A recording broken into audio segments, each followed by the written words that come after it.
Hello and welcome to episode 60 of the Player 3 podcast. I am your host, Luke Croft. Alongside me, we have the always visually stunning Larry Hunt. Hi. It's his 30th birthday today. I am not 30. I am 27. I tried to convince Lauren that he was 30 yesterday, but my wife knows more about my friends than I do. I was like, how old is Larry? She was like, 27 because he's younger than me. I was like, oh, okay. And you're older because you're going to be 28 in October, right? Yeah. You're so old, dude. And then I'm pushing 30. this old man is Dizzy. That's already his nickname, Woo! Cooper. Do I look 28? I need my mustache back. Dude, I'm so like... Do I smell You 28? smell 28. I'm so terrible at ages and guessing ages because I feel like I look older than 25. Okay. I mean, I keep interacting with people and I think, man, that person's just like a teenager, but then they're like mid-20s and I'm like, I'm getting old. I can't tell the difference anymore. Yeah. Anyway, we are the Player 3 podcast. We get together every Monday, talk about video games over here on twitch.tv/Player3podcast. Then you can watch our video over on youtube.com/Player3podcast or listen to the audio on all sorts of podcast services. Ben is sick. So, Epidemic HD waves his cane saying happy birthday. Milky says happy birthday. Empty Thanks, Vial guys. says hey boys. He doesn't say happy birthday. Hey, MT. But anyway, if you get a chance and you haven't yet, if you can head on over to our iTunes page. I don't have the link in the description. Just look up Player 3 Podcast iTunes. Leave us a review. We'll read that out on the show. Those things do a world of good for our podcast and the exposure that we can get from it. The more, the merrier. So we'll read that out on the podcast if you leave us one. All right. How are you guys doing? All right. you doing okay? Have you decided where we're eating for your birthday? Dude, I know it's like not super exciting, but I just really love Taco Bell, and so that's probably how things are going to work out. It's your birthday, dude. Empty Vial says, Larry and I have a special relationship. I'll say happy birthday to him later. It's true. I don't know what that I don't means. doubt it. A little jealous. You're not invited into it. A little jealous. Wow. You know how to really hurt a guy. 27's not a good look for you. All right. Well, let's get this party started like we get every party started with the releases of the week. There's no jingles. Man. Oh my gosh. It's going to feel so out of sorts here. It must be my birthday. Oh, happy That was birthday. it. Happy birthday, Larry. Happy birthday, Larry. That was it. So, if you weren't here last week, we talked about how we're changing up the releases of the week rather than just talking about every single game that's going to be releasing. We're only going to talk about games we're interested in. What we care about. Now, we're in February. January, we had some good games come out. We're going to talk about a couple of those later in the show, The Witness, namely. But we're in February, and it's already seeming like, man, there's some good games on the docket. So let me open this up to you guys real quick. Is there any games that's coming out this week? Or are there any games that are coming out this week that you're like, I'm into that? I'm interested in this Dying Light add-on. You were a big fan of the original game, right? Yeah, I love that game. My one problem with it, though, is it's one of those games that's a lot more fun with people to play with. Mm-hmm. And I don't have anyone to play with. Listen. The ending totally just ruined the experience for me. Okay. Have you gotten there? No. Okay. I'm at the part where that kid dies on the train. Spoiler alert.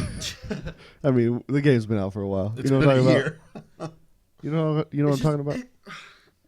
It's been a long time, but I don't know, the ending just kind of, it was so out of nowhere.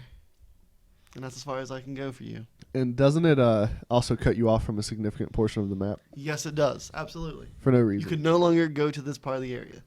Yeah. This area. Mm-hmm. Now, there's two things with Dying Light that are coming out this week. First is Dying Light Enhanced Edition, and that's a graphical upgrade. It's still the base game, but it's also going to come with like time trials, community challenges, things like that that are new. And then you've got the expansion pack that is Dying Light The Following, and the Following Enhanced Edition. But the DLC for this game is apparently bigger than the base game itself. Wow. Like, it's a longer campaign. It's going to take you longer to complete it than it's going to take you to complete the game itself. So if you haven't played Dying Light yet, you basically are going to get two games for $60 when you buy this thing. And if you have played it already for however much it is, I think it's $25 or $20, something like that. I don't know what it is right now. It's fairly cheap. You're essentially getting a whole entire game. I had a really hard time getting into Dying Light just because the parkour was a little frustrating trying to navigate in the first person. Everyone else I've talked to says that it really translated well for them, but for me, it didn't. I thought it did, and also it gets a little smoother as you progress and level up. Your character gets better at it. Yeah. So that helps. Well, I'm one of those guys, like, if I get to a point in a game that frustrates me, then I'm going to put the controller down, and sometimes I just don't go back to it. And there was a part in Dying Light where I had to climb a pole, perch on top of it, and jump to another pole, and I could not do it. And I just ended up saying, all right, I'll come back to this tomorrow, and I never came back to it. Never came back to it. I think I know exactly what you're talking about. It's where right- you it's have near to the set those beginning. traps. Yeah. Yeah, that part ticked me off too. There's not another free running part that I've come across that's that hard. Oh, really? I don't know why. I feel like they put that one thing in the game just to make it awful for you. Well, I may go back. I mean, there's so much coming out that I don't know, but I like the concept of the game and the idea of like the free running. So maybe it would be worth jumping back into it, even though now I know that boy dies on a train. Did you say they were adding time trials to it? I think that's one of the things that they're adding to Do it. you guys even like time trials? I don't at all. You did in Mirror's Edge. I did until people figured out that there's this glitch where you move faster while jumping. So basically, they hopped through the map. Oh. And like that's what I hate about time trials. People always find some silly, stupid way to take a shortcut or to bend the rules. And oh, look, I'm the best in the world, and there's no way to question it. So I don't care about time trials. They should make it like speed running, where like you've got the 100% speed run, and then you've just got the speed run that's like whatever percentage, where you can glitch your way to the end, but your time is separate from those who actually do the whole thing. Yeah. Question here. Since that's kind of like the topic of like modes in video games that aren't the best or whatever, they aren't the fan favorites. Would you rather do a bunch of time trial missions or a bunch of escort missions? Time trial. I actually don't hate escort missions. I kind of liked them in Resident Evil. Which, like Resident Evil 4, like the whole game's an escort mission. Yes. You just chuck this girl in a dumpster. Yeah. It depends on the style of escort mission. Yeah. Like if it's one of those zero damage escort missions where the person you're escorting can't take a hit. Yeah. Like BioShock Infinite was good. I mean, it's not necessarily I mean, I guess it's sort of an escort mission. You've got She can hold her own. but she holds her own. Yeah. And I like that kind of stuff. But yeah, just straight escort mission. I'd rather have a time trial. I hated in GoldenEye when you had to do escort missions back on the N64, because the characters like had zero common sense. They were just going to slowly walk the path they were going to walk, regardless of what was coming. So we got Dying Light, the following coming out. Another game that's coming out on both consoles is Unravel, the EA little puzzle platformer made by I can't remember his name, Martin something. He had a deep emotional impact on you at EA though. I'm telling you, like Martin Shekel, the guy that that bought all the drugs, who refused to speak in court. He did. He smirked a lot. Oh. Look, there aren't a lot of people that I would still really like to punch in the face, but he's one of them. I thought it was a throat punch list. Oh no, that's a different thing entirely. Okay. That's only for musicians.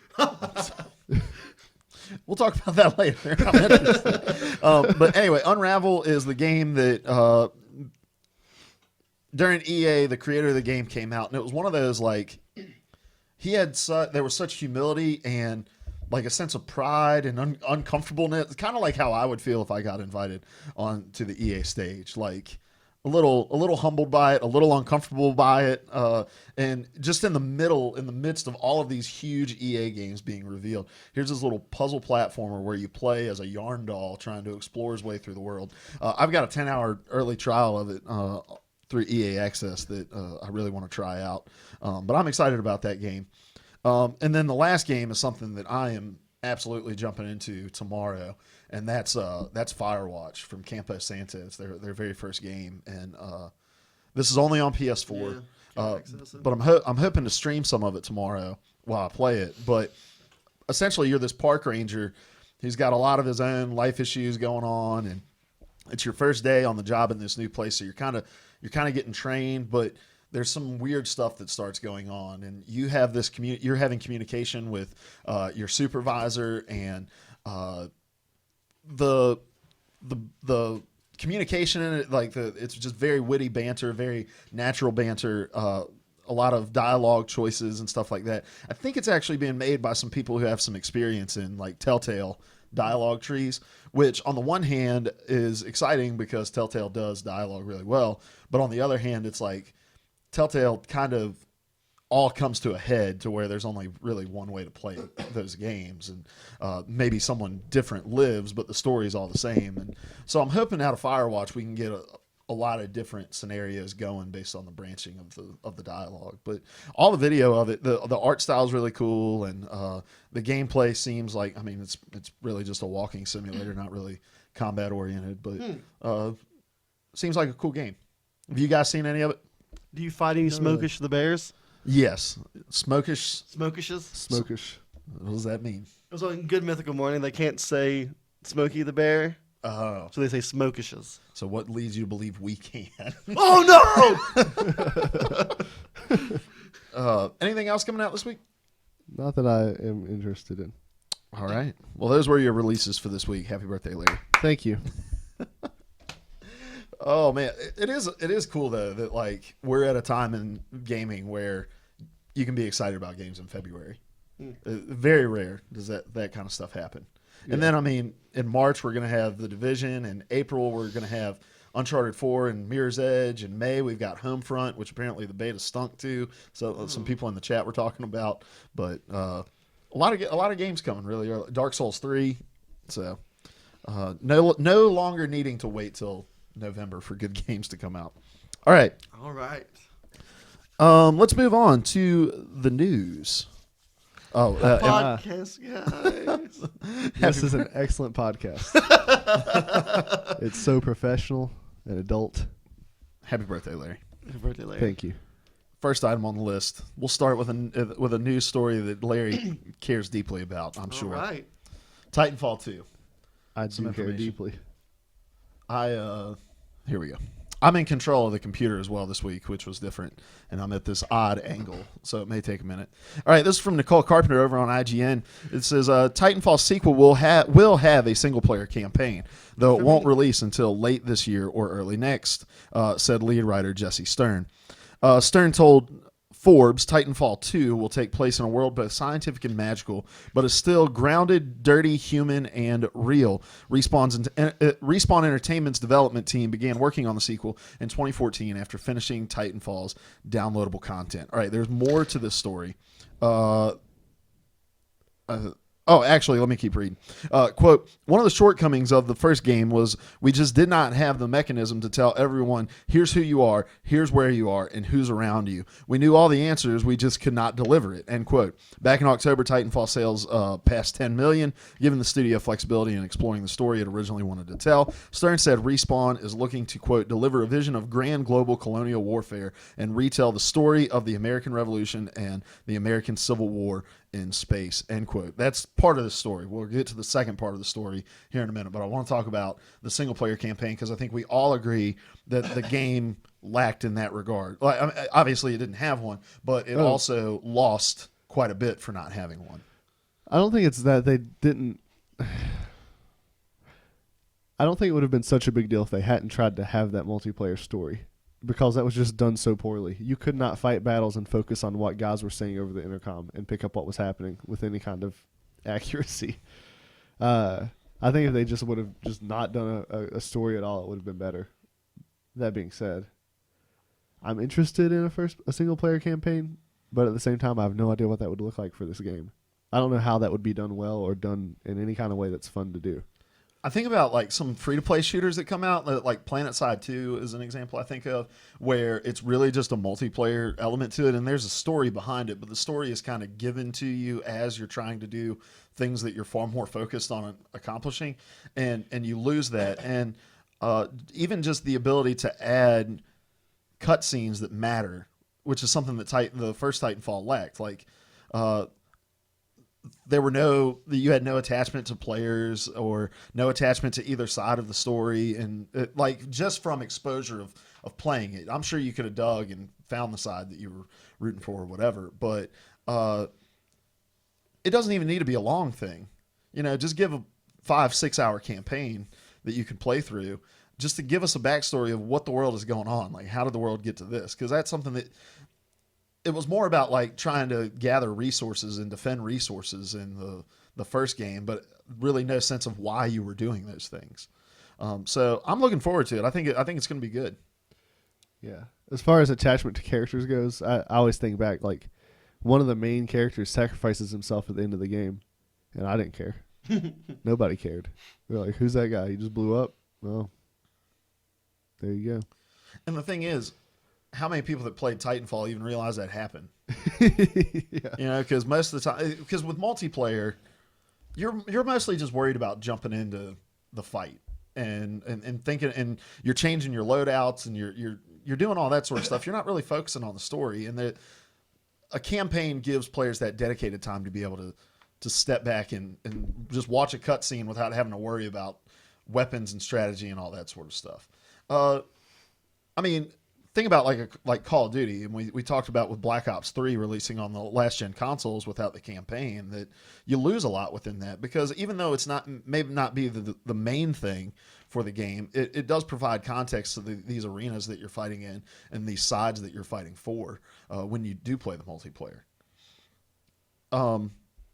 Did you play Titanfall, Diz? You're not a big multiplayer guy. I didn't play it, but for me, if they're wanting this single player mode to really portray the story, there's going to have to be, I feel like there's going to be a shift in focus, because very rarely will there be a game like Halo to where, like, the single player and the matchmaking are equally engaging. Like you said with Black Ops, like there was a shift of when it went into being more of the zombie game than the campaign game.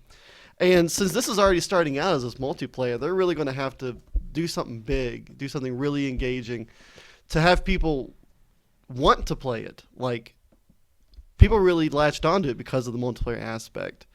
And if they're wanting to show this story and have people be engaged in it and want to play it over the multiplayer, then there's going to have to be that shift in the focus. But I don't know if that's if that's something that they can tackle all at once with, like, a Halo format of being very successful on both sides, because I have yet to play it. But it's like,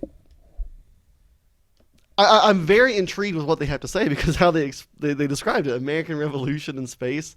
I'm totally into that. And as you already said, I'm very much a single player oriented person. Mm-hmm.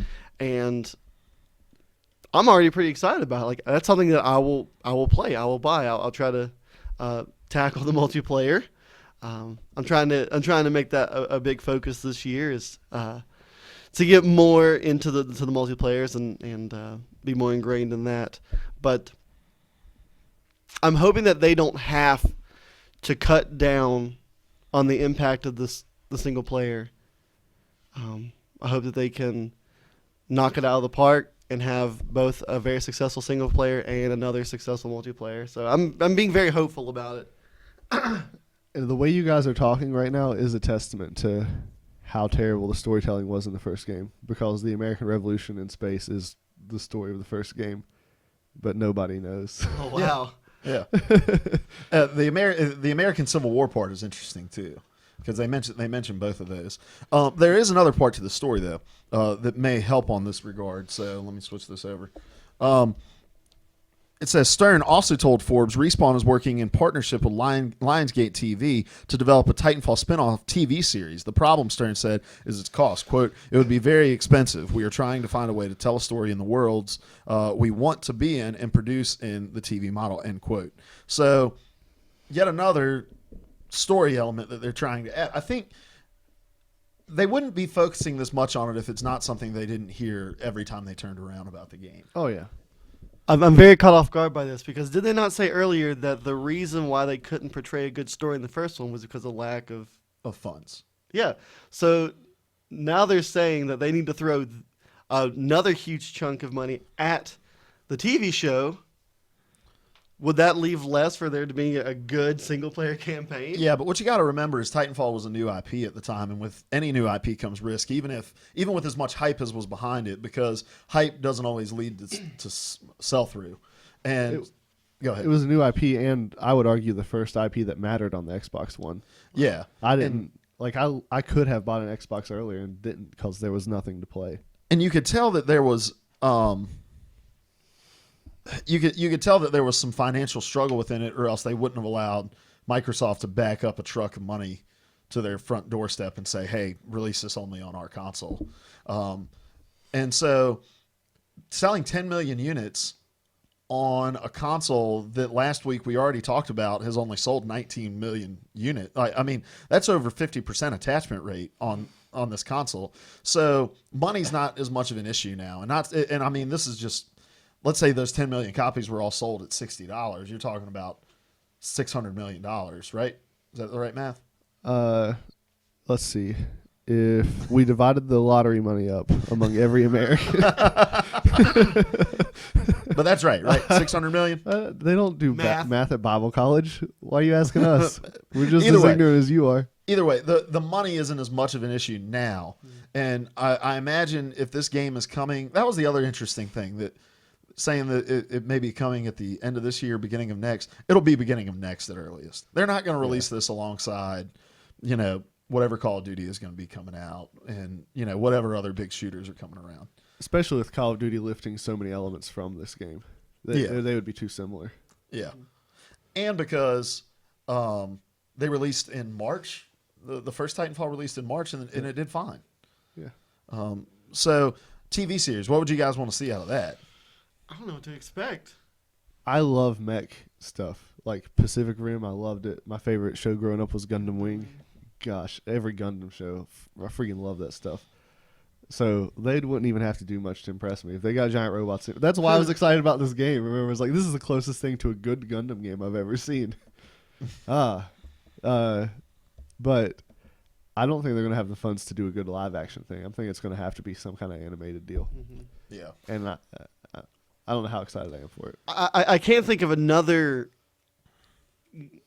game similar to Titanfall that has successfully went into this realm of media. Like when I think of video games that have been a successful TV show, it's like Sonic, or what if Mario did something back in the day. I can't think of another like action based game like this being successful in this new media. I can't think of one. How was the TV series that launched alongside Master Chief Collection? It was just okay. Yeah. That being said, though, Halo has saturated all kinds of media with pretty good success. The books, the comics. I don't know how the sales have been on the movies and stuff they've released, but every one that I've seen has been good. I enjoyed it. Like they did kind of an Animatrix deal, like 6 animated shorts. It was pretty good. Except for one. I really hated one of them. Okay. I don't think it would be animated because he talked about being able to film in the worlds they want to film in. So they're obviously thinking live action on this thing. And also with a game that at least is attempting graphically to create a real world style, would animation disconnect it too much from what it's trying to be? Remember that Starship Troopers show? Yes. Yeah, Roughnecks. Yeah, basically all the style stuff Halo has was stolen from that. Like, would this Titanfall be kid friendly? Because Starship Troopers, it's an adult movie. There's a lot of violence, a lot of language, a lot of nudity, and they made it a kid friendly show. Like, would Titanfall be a kid friendly show? Would it be on Cartoon Network? Would it be on Showtime? Where would it be? Well, the game itself isn't too non-kid friendly, so It's just teen, isn't it? yeah, I think so. All right, we've got some comments rolling in about all this. Zephyr Baby says, Power Rangers. I want the TV show to be like Power Rangers. I want the whole morphin' time too, but pilots getting into the mechs. Beautiful. That's cool. And then Empty Vial says, Defiance was a little more successful on the TV side than the game side, actually. And it was live action, not animated. So they might be looking at Defiance and trying to do something like that. Okay. Another debate kind of broke out. I mentioned, the campaign wouldn't need to be long, like 5 hours or so. And Milky says, 5-hour campaigns should no longer be tolerated. I'm looking at you, The Order 1886 and Call of Duty. God of War was one of the best games ever and was at least 10 hours. And Zephyr says, Shadow of the Colossus, 16 boss fights, but like 8 hours long. To anyone who didn't know how to fight the Colossus, maybe a little longer. But none of those had a multiplayer aspect, Well, Call of Duty does. And Well, I mean, Yeah. God of War, Colossus. the Order. Like, the Order was egregious because it was a $60 game that took you 6 hours to complete. Like, and you had nothing else. You could go back and play it on a harder difficulty. But to me, that's not replayability. For some, it is. Yeah. But you could get the platinum for that game on one playthrough. Essentially, I'm pretty sure you could. You just have to complete the missions. That's it. It would complete the missions, find collectibles, do it on a certain difficulty. That's what the trophies were locked to. So Call of Duty having a 5-hour campaign, 6-hour campaign isn't that big of a deal when you've got 40, 50, 60, 80 hours of multiplayer that you can dump into. So I'm all about, if you're going to ship a game that's single player only, you better have a 10, 12 hour campaign, but not for Titanfall. I agree there. I'm pretty sure there's not been a Halo game that had a campaign longer than 6 hours. And we all love the story to that one, but it's got such a multiplayer component to it that we can look past that. Mm-hmm. All right, another topic for Larry's birthday here. A topic that It's my Happy birthday, Larry. where we have zoomed the camera out. I can't actually lean off the screen to blow my nose. I've just got to do it, man. Just lean out of the microphone. That's all I care about. Hold on. Let me just blow it straight into the mic. Oh, man. So we love talking about horror here on the Player 3 podcast.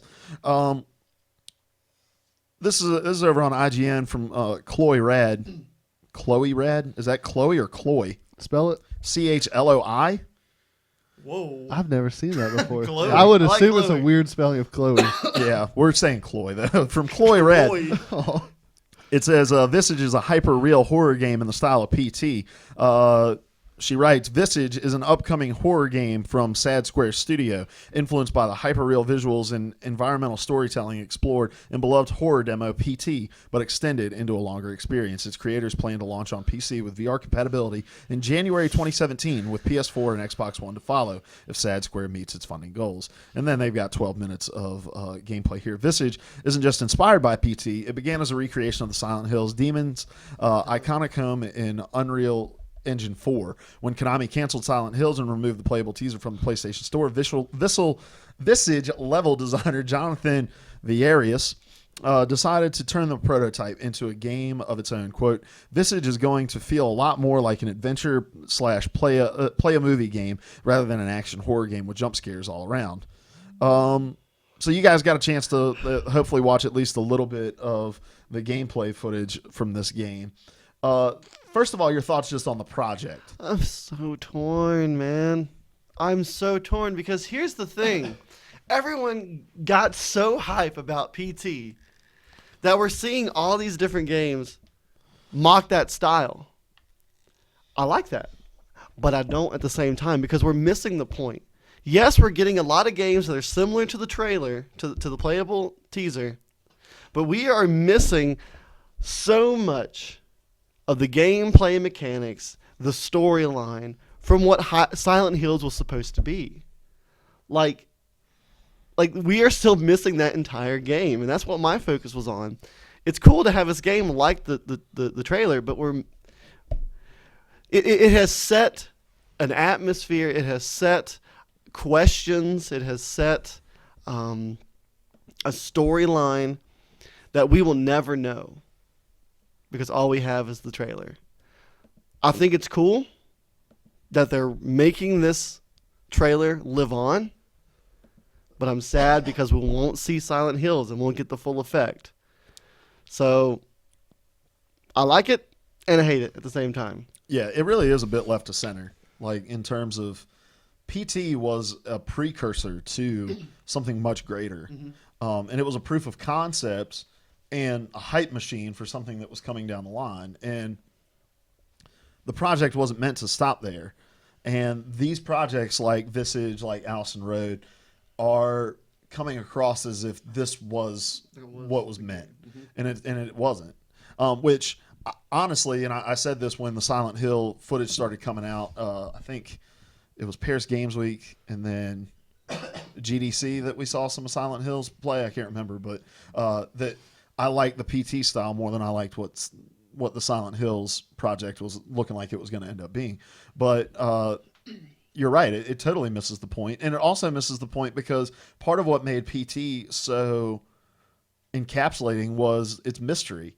the fact that it just dropped during it wasn't Paris Games Week, it was Gamescom. During Gamescom, and nobody knew what it was, and nobody knew how to beat it.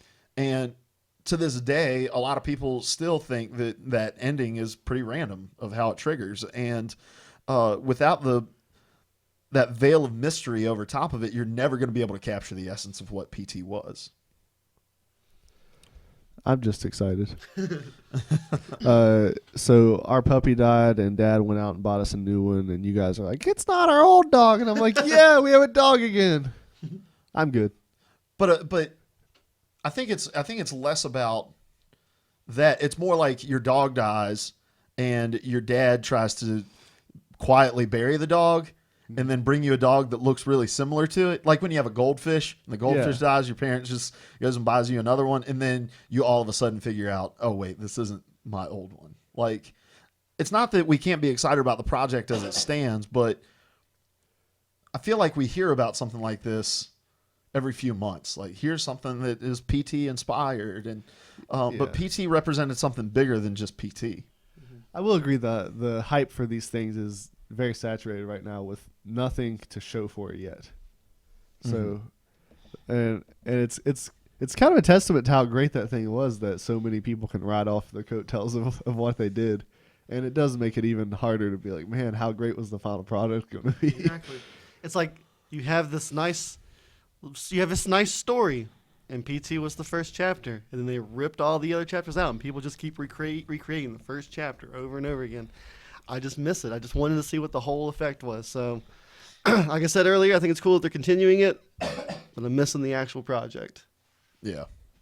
Well, and I think what we're starting to see in another game we're going to review at the end of the show is Oxenfree, which Larry and I sat down to play, and I got to finish it a little while after. We're kind of in this interesting time in games, though, where horror can kind of take on all different forms. And it almost seems a little like cheating when we pigeonhole ourselves into this one formula. And watching the gameplay of this video, there was so much of it that wasn't just a hearkening to PT. It was a straight ripoff of PT from Visage, where like the chandelier shaking, just the hyper realism of the hallway that you're walking down. It wasn't exactly the same vibe and feel. You had the balcony like they had in PT, and it didn't just seem like we were inspired by it. It almost seemed like we kind of want to make an odd Frankenstein of it. Now, at the same time, and there may be people who disagree with this, but how much of me playing Slender did you get to watch? I watched your entire Let's Play that you put together, Okay. and I watched a couple hours of you actually playing it live on the Twitch stream. Are you starting your Twitch stream up this week? I believe so. I've got to talk with my wife. I forgot to do that, but I should be starting Lair Hunts Evil again at 10 p.m. Eastern Standard Time on Tuesday nights. Nice. However, I feel like PT took a whole lot out of the Slender book. They just did it with a whole lot more pizzazz. It's a very similar kind of like you're not real sure what's triggering what. Nothing's explained. You're trying to find these clues, and the bad stuff can come at you from anywhere at any time. So all of it feeds into each other. But yeah, I get what you're saying with like Visage, just too much. It's too similar, and I guess people are trying to. Their dog died, and so they're trying to make a Play-Doh dog and pretend it's a real dog.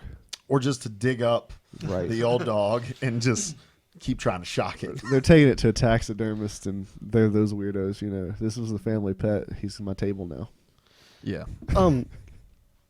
With the games that came out to be like PT, I actually felt this sense of dread in Allison Road, but with the Visage, I didn't have that feeling because I felt like it was too sensory. Everything had a noise, and it was so loud. Every noise was super loud, and like it just kind of took me out of this situation because it's almost like they were trying to build this like everything around you can scare you. Yeah. It just took me out of it. What made PT's sound design so good was when you were wearing a headset, your footsteps were really defined, and it gave you a sense of presence in this hallway that you were playing in, like that was actually you walking. And but like you said, every little thing you touch made a noise in that Visage trailer, and obviously that's alpha gameplay, and all that stuff can be tweaked and all that. But yeah, the sound design didn't capture it like PT did. Like the zipper sound? Yeah, I'm like, why is this guy walking over to the stove and unzipping his pants? Yeah, it was weird. I've been using my stove wrong, apparently. What's wrong with that? All right, moving on. H1Z1 is Happy coming. birthday, Larry. Happy birthday. Thanks. A lot of zombie and horror and Titanfall talk. This show was tailored straight for you. All right. H1Z1 is coming to PS4 and Xbox One this summer. PC version is getting split into 2 games. We don't talk a ton about PC gaming around here, but I thought this was interesting. We mostly don't at all. Yeah. This is from our boy Eddie over at GameSpot. Eddie. It says, today, Daybreak Games made some major announcements about its zombie MMO franchise, H1Z1. The game is coming to PlayStation 4 and Xbox One this summer, while the PC edition is being split into 2 distinct packages, each of which will be sold separately, the studio announced today. Excuse me. On PC, H1Z1 is becoming 2 independent games, H1Z1 King of the Kill and H1Z1 Just Survive. That's a terrible name for the first one. I hate that name. King of the Kill. King of the Kill is described as, quote, a large-scale, high-intensity shooter that includes a number of games, including the Battle Royale, which was created by a player who goes by the name Player Unknown. Irony. Irony. The regular H1Z1 game, which has sold 2.5 million copies in its unfinished state. That's a whole different conversation about It's unfinished state. just about preview stuff, pre-release stuff. But anyway, Daybreak said is changing names and will be known as H1Z1 Just Survive. This is the regular game as you know it. King of the Kill and Just Survive will sell for $20 each when they launch on PC through Steam Early Access. If you currently own or buy H1Z1 on or before February 16th, you'll get both games when they separate a day later. H1Z1 currently sells for $20. Separating the game in this way was something the H1Z1 community asked for. Daybreak Chief Publishing Officer Laura Naveau told GameSpot in an interview. She explained that it became clear to Daybreak from their own observations and player feedback that people were largely playing the game in 2 distinct ways, Battle Royale versus open world. So it made sense to split them up in an effort to better serve both audience. Quote, they have completely different communities that have different needs, desires, and wants, and we really want to be able to cater and grow the games to be able to nurture both of those player bases distinctly. After a lot of thought, we came to the conclusion that we should really split these games into 2 different products, and the player community had actually asked us to do that, end quote. When the split happens on February 17th, all the items that exist are going to carry over, yada, yada, yada. On console, only King of the Kill will be offered, at least for launch this summer. A Daybreak Games representative told GameSpot that the plan is to bring Just Survive, or some form of it, to console eventually. All right, a lot to chew on here. Oh, I remember seeing H1Z1 and being very excited about it because I it love seemed the like concept. seemed like a more polished DayZ. I'm getting a little more nervous about it with this sort of stuff.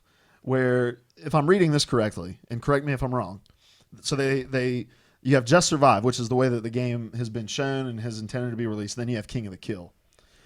But they're releasing King of the Kill first on consoles and bringing Just Survive eventually to consoles. Yeah, that seems backwards. Yeah. Because I'm not really interested in King of the Kill, and I'm not going to buy it. Like, I'm interested in what the game is supposed to be. Yeah. But I feel like it probably has something to do with these direct game type kind of things. That's a little more marketable to most console players, I think. Like, there's not a whole lot of open world online stuff to choose from right now on consoles. So maybe that's the thought process behind it. I don't know. Yeah. Your thoughts? but I mean, it's that open world large concept that would get me on board. Yeah. Like, what's the major difference between the King of the Kill and the Just Survive? What's the major difference? King of the Kill is like a battle royale mode where like 30 players are dropped into a server and you just see who can survive the longest. A lot like DayZ's, right? That's what DayZ is. There's a I mode thought in DayZ was more open as well, but maybe I'm wrong. With DayZ, there is a mode where you get dropped in and you just try to see if you can be the last one to survive. And it just survives like the permadeath, working with your Yeah. peers. Okay, yeah, that's what I want. That's what would get me into this online world. Wow, and that's being released sometime, inevitably. Yeah, eventually. And I get that players wanted these things separated, but I wonder about the wisdom of separating them. I wonder how badly that's going to fragment their user base. Empty Vials says H1Z1 Battle Royale is Battle Royale. And I'm sorry, let's go back up to an earlier comment. He says, Player Unknown originally made the Arma 3 mod Battle Royale, and it took the Arma 3 community by storm. It's still very popular and very dynamic, deep, and the immersion is huge. H1Z1 Battle Royale is Battle Royale in a nutshell, but running around like chickens with your head cut off, where Arma 3 was very methodical and you would actually hide, lay down. It's just terrible gutting of his Arma 3 mod to make money with Daybreak. Says that this has to be a cash grab. So Just Survive was never popular with PC players. Is the problem. Their servers were never filled, and there was very, very small niche of players that actually played survival base building. Battle Royale took off massively because of Twitch and is still going strong. 200 players in every fight, and queues are less than 1 minute. So it's a 200-player server where you're trying to survive, which sounds fine. But what attracted me to H1Z1 was you're playing in this persistent open world, and even when I log off, I've got to go build a shelter, lay down, go to sleep, and hope that my player's still there when I get back on. And that was very interesting to me. But it's one of those things you let the market decide. Like, and if it's not very attractive and used on PC, why pour the time and effort into that when you can just make an official version of something that's been doing really well? Who was that? That was Empty Vials. Thanks, Empty, for informing us, because we don't know anything about PCs. yeah, we're totally ignorant. I'm still running Windows ME. Are you really? No. My question is this: like, you've sold 2.5 million copies, and it hasn't even hit Steam early access. Like, this is just in this unfinished pre-release state. What incentive do you have to bring it? So, like, finish it out and bring it to full mode. Like, if you're charging $20 or $25 for that, you're making a ton of money off of this thing. It's not even done. Yeah. Maybe it's one of these rare situations where somebody's doing something they love. Because it kind of reminds me of Minecraft, which was, you could get that for a long time before it really hit the mainstream. So, and that guy, he just loved what he was doing. Yeah. Maybe that's all it is. Maybe, but there's definitely some cash grabbing happening too. Yeah. Now I may be mixed up. Didn't they talk about microtransactions within this? Oh, I'm sorry. Another game. Well, I can sum it up for you. I just want to make sure I'm talking about the right game. But they're going to have microtransactions, but it's all purely cosmetic, not a single thing that affects gameplay. And I'm cool with that. Yeah, that's what they've always said about it too. So, which is what microtransactions should be, but there's always that idea that, like, all right, we've got our foot in the door on this microtransaction. What if we just had a weekend where we sold a $25 REQ pack? We didn't talk about that on the show. Go ahead. So, Halo 5 Guardians telling us that these REQ packs are not going to affect gameplay at all. And they've been selling these like big packs, so you can spend $25 and get a crap ton of vehicles for Warzone. There's like $6 you get something else. I don't know. But Dizzy. If you get these vehicles for Warzone, how does that not affect gameplay? Now here's the argument that's made, and some of my friends make this argument too. That, like, you have to earn the ability to use the vehicle. You've got this little energy bar basically that fills up as you get kills and stuff. The thing is though, once I get enough energy in a tank, unless I am atrocious at Halo, by the time I'm done with that tank, I'm going to have enough energy to have another tank. Yeah.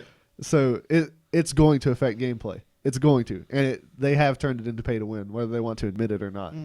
And yeah, you can earn stuff just by playing the game, but you can get exactly what you want just by paying some money. Okay. And they recently had to tweak how some of that worked and how what they were selling was, because it had affected gameplay.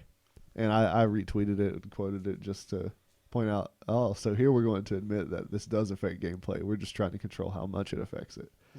And that's one of many reasons why I hate Warzone. And it just takes 17 hours to play one game.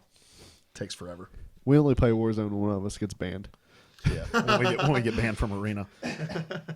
which is really easy to do in Halo. Yeah, I went idle one time. I don't quit games. I don't do any. Went idle one time. Got kicked off the server. Was banned for 25 minutes or something like that. Yeah, It was awful. Jeez. Andrew McCain threw a splinter grenade, and if you haven't played Halo, splinter grenade it shoots these sparks all around, and the sparks just stay in the air. And if anybody runs through the sparks, they get incinerated. Mm-hmm. And so he threw this splinter grenade, and our two idiot teammates, we were playing with a couple of randoms, ran through his splinter grenade and died. And he just gets booted and banned from arena for a little while. That thing needs balanced. Mm-hmm. I'm off topic. I've derailed your show. Oh, it's all good. Okay. It's your birthday, It's your man. show. Oh Happy yeah, birthday, Larry. it's my birthday party, and I'll cry if I want to. All right, sticking in the realm of more things that Larry loves, sports video games. I think you're confused at this point. Happy birthday, Larry. Pro soccer team signs FIFA eSports players. This is from our boy Eddie over at GameSpot. Eddie. Top German soccer team Wolfsburg has made a pair of new hires, but they may not be who you would have guessed. The Bundesliga. I don't know anything about soccer. Squad has signed 2 pro FIFA players not to play on the actual field, but as part of the club's efforts to branch out into the world of competitive gaming, as many are doing. One of the players, David Bithway, tells BBC that he will wear Wolfsburg gear and represent the squad when he competes in tournaments, both in person and online. Quote, "It was just something I was doing at home to start with, just playing my friends and wanting to be the best out of them. And all of a sudden, I'm part of a football club." Bithway won't have to move to Germany for his new job, telling the site he will continue to live in his current home of Wolverhampton, England. Quote, "Right now, it's not exactly historic, but in 5 years' time, when we look back at this, we'll think, wow, they really started something here."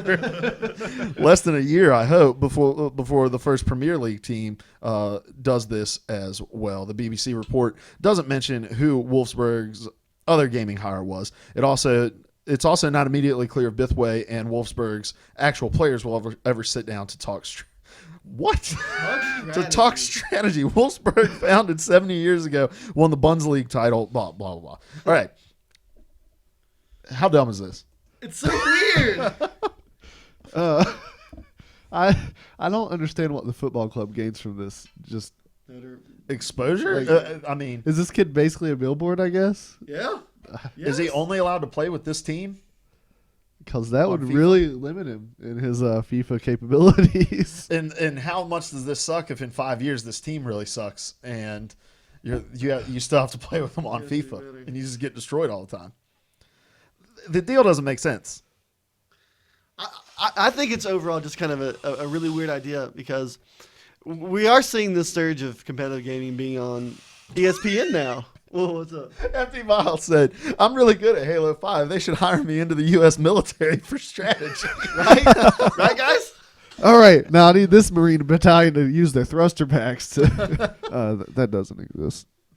Yeah. Well, we need to get to work on that. Step A. Next, we're going to need Strategy. energy swords Strategy. and energy shields. Strategy. This is so dumb. Go ahead. You were saying something. Well, we were at Miran's, a couple weeks ago, and they were showing Halo 5 on ESPN. Miran is a short form of Mi Ranchito, Mi a Ranchitos. popular Mexican restaurant in Southside, Virginia. Southside. One of the 27 Mexican restaurants within a stone's throw of my house. I meant to say South Central, but we'll go Southside. Virginia. And I mean, that's cool with me because Larry's phone has a very distinct vibration. wow. Do you want me to take that off the table? You're good. No, you're good. I don't care. Because it's a format that you as a person just build up your ability, you get better at this game of Halo. What's weird is that now there's a dude getting paid to play as real people who are actually really good at this sport. Mm-hmm. If I was a player of that actual sport, that's really weird to me. This dude's getting paid to play as me in a video game. That would be really odd. I still just don't. It makes no sense to me why you would what the benefit of this is. I also don't. I don't know, man. I'm trying to talk while I think, and so I may wind up saying something I don't actually believe in 3 minutes. This is called Theology Discussion with Luke. That's how I'm going to talk for 5 minutes, and by the end of it, I'm not going to believe anything that I just said. Go ahead. Just this push for making esports legitimate is just weird. Like, why do we care if ESPN cares if esports are legitimate? Yeah. I don't understand all the concern about it. We're having fun, whatever. We've got a culture. We don't need ESPN for esports to take off. The people who care about esports have the capability to watch esports. Right. But it's about getting people that don't care about esports to care about it. And there's really no natural fit in terms of a channel for it. Because we don't have G4 anymore or anything all like on that. Twitch. Maybe Sci-Fi. The Sci-Fi channel can I pick miss it up. G4. Rest in peace. Pour this coffee out for my homies. I just don't know how many people tuned in to watch football on ESPN were like, yeah, this Halo thing, this is pretty good. Yeah, This is pretty intense. I think it does do a little more harm than good, probably, because you just get people who ingrain themselves even further into man, they're taking up the time that they normally show bowling on the ESPNs, and they're putting this Halo crap. Yeah, how many of these Halo players are dabbing after a win? Probably all of them. If you want me to stop dancing, make me. Oh, done did, Cam. Done did. I wonder if teabagging in Halo gets you a penalty.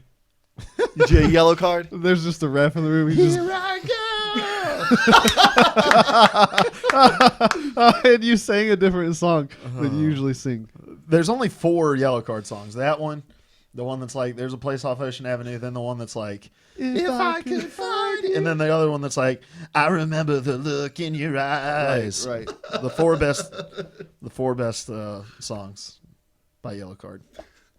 I imagine the sports guys who tuned into ESPN to find guys playing Halo felt like I did the first time I tuned into the History Channel to find Monster Hunters. Oh, yeah.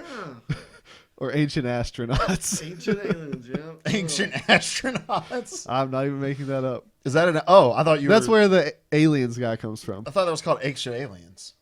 Oh, yeah. But they talk about ancient astronauts too. Because the aliens are astronauts, right? Right. Gotcha. So this hieroglyph is obviously a dude sitting in a spaceship. I've seen that one. Obviously. Moving on. Here we go. Happy birthday, Larry. Thanks. New World War II shooter for Xbox One, PS4, PC reaches funding goal. This is from Eddie over at GameSpot. Eddie! Battalion 1944, the newly announced World War II shooter for Xbox One, PlayStation 4, and PC, has now successfully raised $100,000 fake dollars goal on Kickstarter. The campaign was a quick success. Wait. Pounds. That's for you, Zephyr. I meant to mention earlier, too, if Zephyr was wondering what the American Revolutionary War was. Yeah. Imagine we were the Denver Broncos and you were the Carolina Panthers. All odds said you were going to beat us. But then the French jumped in just like they did last night and pinned you. Do we now need to explain American football after that analogy? Now, American football is like soccer, but better. I got to disagree with that one. Oh, man. All right. Just for some reference, a final score of 1-0 is considered super exciting in soccer and would be looked at as how the world did that even happen in American football. Anyway, the campaign for this game was a quick success, needing just 2 days to hit the target. Of course, funding will continue. Stretch goals were not announced at the start of the campaign, but developer Bulkhead said in an update earlier today that these wouldn't be announced until the initial funding was met. That happened just minutes ago. They'll update the post. The UK studio already invested those 100,000 euros. I'm sorry, yen of its own money into Battalion 1944. You can guarantee yourself a copy of the game, which is expected to launch in May 2017 by pledging just 13 shekels. Wow. Throwback. Head to the Kickstarter page to see all the other pledge tiers and rewards. The multiplayer shooter aims to capture the core of classic multiplayer shooters while using the most advanced industry technology. The announcement trailer above contains some gameplay footage, but note that what you're seeing represents the game in its pre-alpha state. All right. Oh, man. We are all the time banging on the drum of Call of Duty needing to go back or some major franchise needing to go back. Finally, we're getting something back in this World War II genre. let's talk about it. I dig it. I am so excited about it. Like I like all the modern, fast-paced kind of stuff, but I do miss that World War II, like realistic movement speed. I can't jump 30 feet in the air. It's a challenge to run you through with a bayonet kind of game. This is what we've been after. I like how they're getting back to like the classic feel. I am a little worried because there was a while there where we were all clamoring for another Tony Hawk. Let's get back to the basics, and yeah, that happened. So I hope this isn't that situation. We're clamoring for this new back to the basics World War II game, and then it end up being a dud. Is Battalion a new IP? I think so. So that makes me not so worried about that. Okay. Because Tony Hawk was, I mean, they essentially tried to ride on the fact that they were super popular back in the day. They said, we'll just release this broken game. It'll be okay. It's not. Battalion, they've got a whole lot more to lose. Truth. I think. That's encouraging then. Yeah. It's funny to think that just, I don't know, 8 years ago, we were saying World War II, we're sick of it. There's too much. Kind of like we're starting to get with the zombie stuff now. I'll never be sick of zombies. To the point where now we see something like this and we fund it in 2 days, albeit it was Monopoly money that we had to pledge. Oh my god! But something like I really just want a grounded shooter, regardless. Like Rainbow Six Siege was very interesting to me just because it was grounded. There was no story mode to it or anything like that. But getting something grounded with those kinds of weapons and that setting, that's exactly what I want. And Call of Duty can't do that now. Like Call of Duty would alienate a whole lot of its fan base by taking away the pace of play, the movement style, the weapon types that are in those games, the kill streak rewards, all that. They'd alienate an entire base of their play by going back 100 years in history to World War II. And that's a guess. I don't know what year it was supposed to be in Black Ops 3. But regardless, they'd have to go back a significant amount of time. So I think unless Medal of Honor can jump in there and do it, because Medal of Honor has kind of been, defunct since, I don't know, my sophomore year of college. It's been a long time. I miss it, man. Yeah, it was good. There were some great missions. It was the best sniper mission of any game I've ever played, where you're on this mountain finding people. But yeah, unless Medal of Honor can go back, there's no real existing IP that can take that step back into World War II and not draw the ire of people who have been faithfully playing it up to this point. So a new IP is the way to go, and I'm interested. 13 whatever those are is not that much of an investment to ensure yourself a copy of this game. I mean, give me the shing of a M1 Garand reloading, and I'm in, man. I love that. Or a bouncing Betty. Potato masher. Yeah, so I'm excited about it. Go shave 13 little shavings off a golden calf and drop it in the plate. So, like, is this a pretty new company? Like, have they done anything previously? Or is this kind of like their first endeavor? I think it's, if I'm understanding right, it's obviously people who've made games before, but this studio that's doing it, it's cool. It's new. Continue with Larry. Next item on the list. Larry, happy birthday. Mirror's Edge Catalyst is getting a closed beta that's coming to PS4, Xbox One, and PC. This is from Zorine Tay over on GameSpot. Electronic Arts and developer DICE have announced a closed beta for its anticipated upcoming first-person action game, Mirror's Edge Catalyst. The closed beta will run for the PlayStation 4, Xbox One, and on PC via EA's own digital distribution platform, Origin. Those interested in participating can sign up for a chance to get into the closed beta through the website, although access is not guaranteed. The announcement comes after news was teased earlier this week through a cryptic post on the official Mirror's Edge Twitter account. The game is scheduled for worldwide launch on May 24th this year for the PlayStation 4, Xbox One, and PC.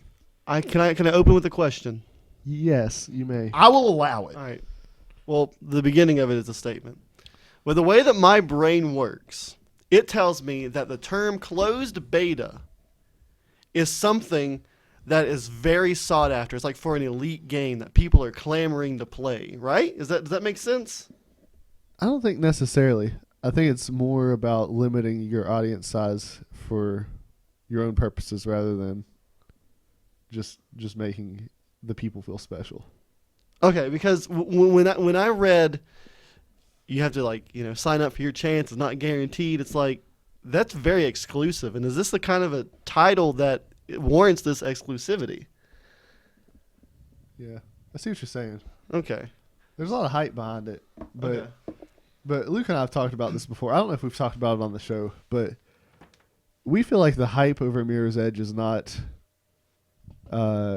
It does not match up with the actual sales figures of the original Yeah. Mirror's Edge. Yes, that's what I was thinking. Yeah.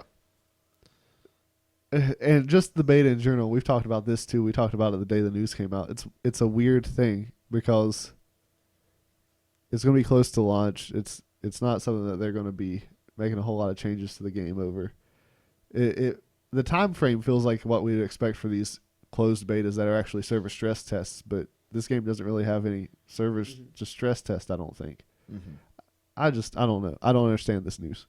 Mm-hmm. Help me understand. It's odd, and I guess what they're trying to do is get people who may have heard of Mirror's Edge from those kind of cult followers that it had in the original, give them an opportunity to get hands-on with it, but then why do it closed? Mm-hmm. And if I read it right, there's no way of really guaranteeing your access to No, it. you just Right. sign up for it. Yeah. And you might get picked. Maybe. And so that doesn't make a whole lot of sense to me either.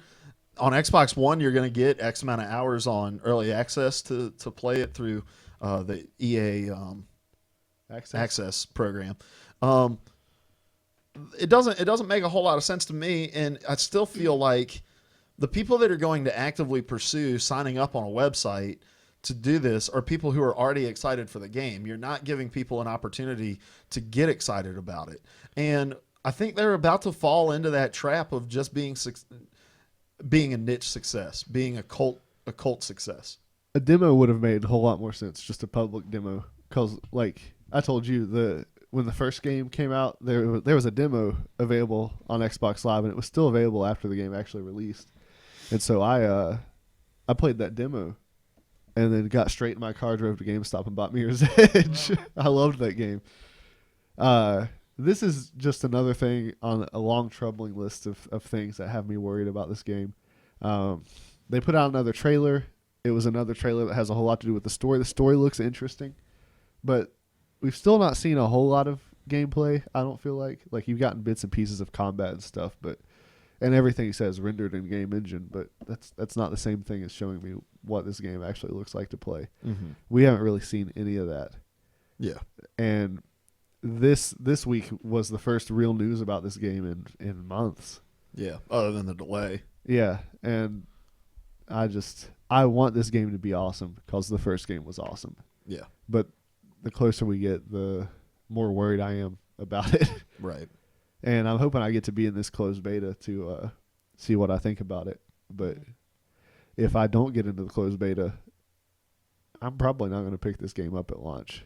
And it was something that I was sold on when they announced it. Mm-hmm. But I just don't know anything about it. Yeah, it seems really mismanaged. Yeah. All right, moving on. The Witness is being pirated a lot. This is from our boy Eddie over at Eddie! The Witness, the next game from Braid creator Jonathan Blow, is suffering from widespread piracy on PC that's so problematic that it could impact developer Thekla's ability to make another game. That's according to Blow, who spoke about piracy and DRM in a series of tweets recently. Quote, "It seems The Witness is the #1 game on a certain popular torrent site. Unfortunately, this will not help us afford to make another game." Someone suggested to Blow that The Witness $40 price tag might have led people to pirate it.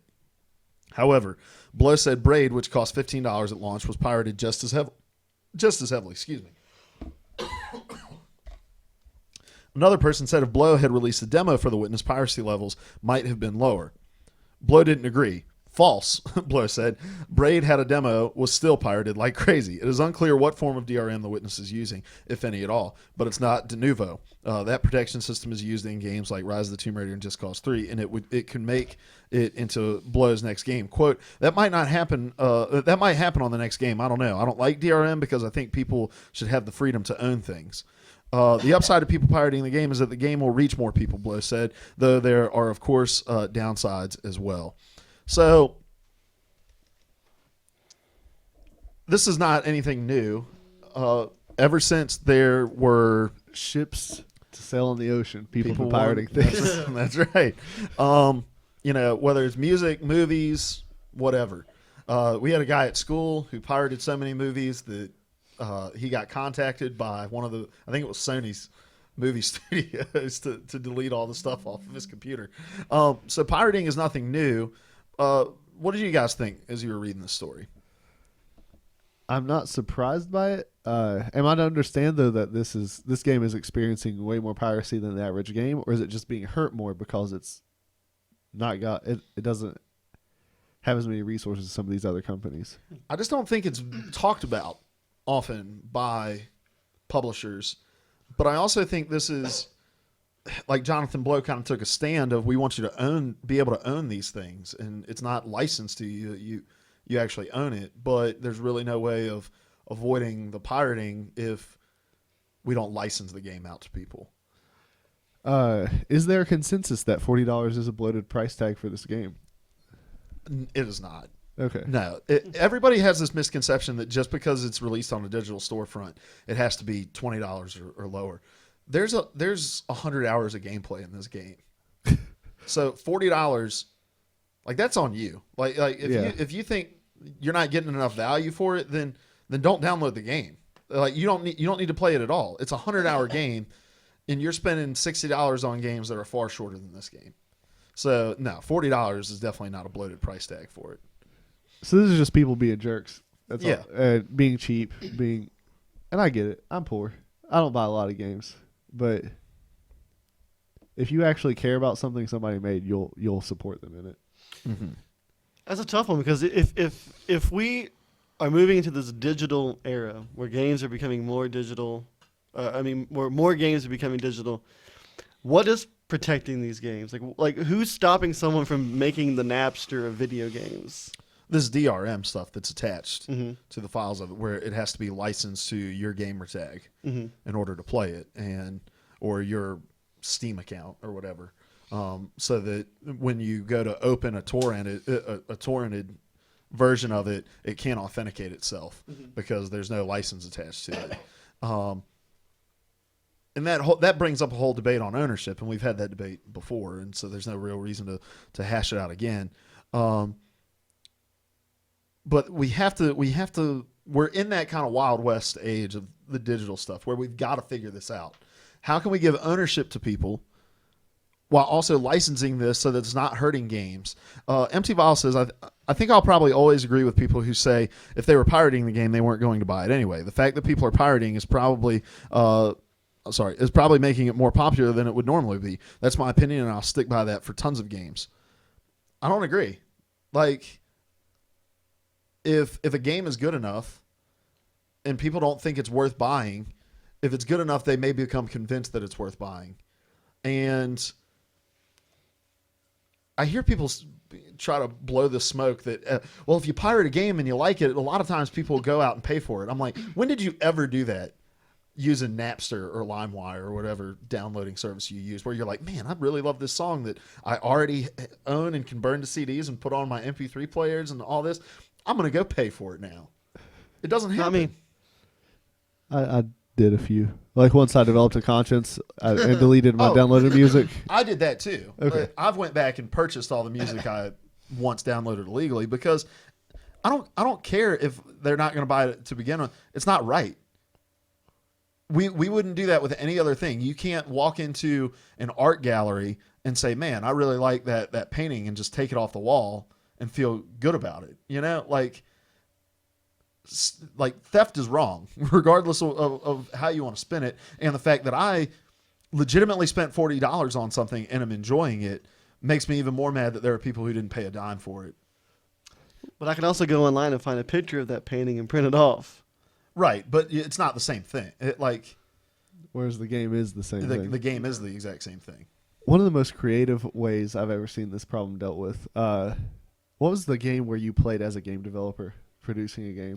Oh, gosh, Dev what Story or was something that? like that? Yes. Yes. So the creator of that game flooded torrent sites with a copy of the game, but it had one little change in it, and it became the most popular one. So it's hard to find the actual game download.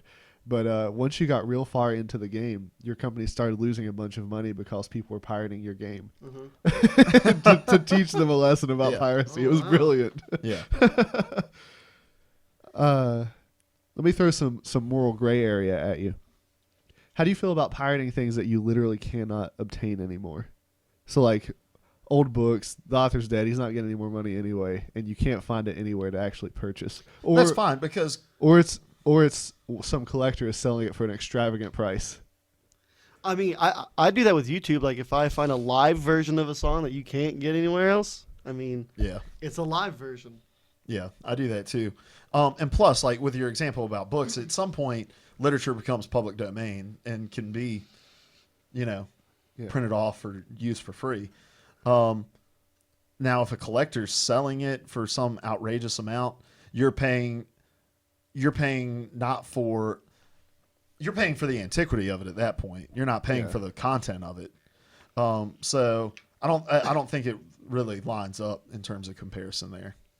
I was just curious. No, I'm not. Let's see. I want to go back and read some of these comments. Oh, I do have something to say. Yeah, go ahead. Remember the brand new leak? What was it called? Fight Off Your Demons? Yeah. That was free. But now what they've done is that they actually went in and re-recorded all those songs and are selling them now. So you Yeah, can get an well- up-to-date version of it. Well, with that, what happened was didn't Jesse Lacey's laptop get stolen and it was legitimately leaked? Like they didn't say, "Hey, we're going to leak these things." But is that participating in the theft? to get those songs. Yeah. Yeah. Because like I have a few demos from a Deftones album that wasn't released. Right. So I mean, Yeah, there's gray area there's no within other way this. you can get it. But the point is, there is a way to legitimately obtain this game, and people Yeah. are bypassing that, and it's costing the developers money. And this isn't like people always justified music stuff because it's like, well, artists don't make a lot of money off their album sales anyway. This is legitimately the only source of income for this game.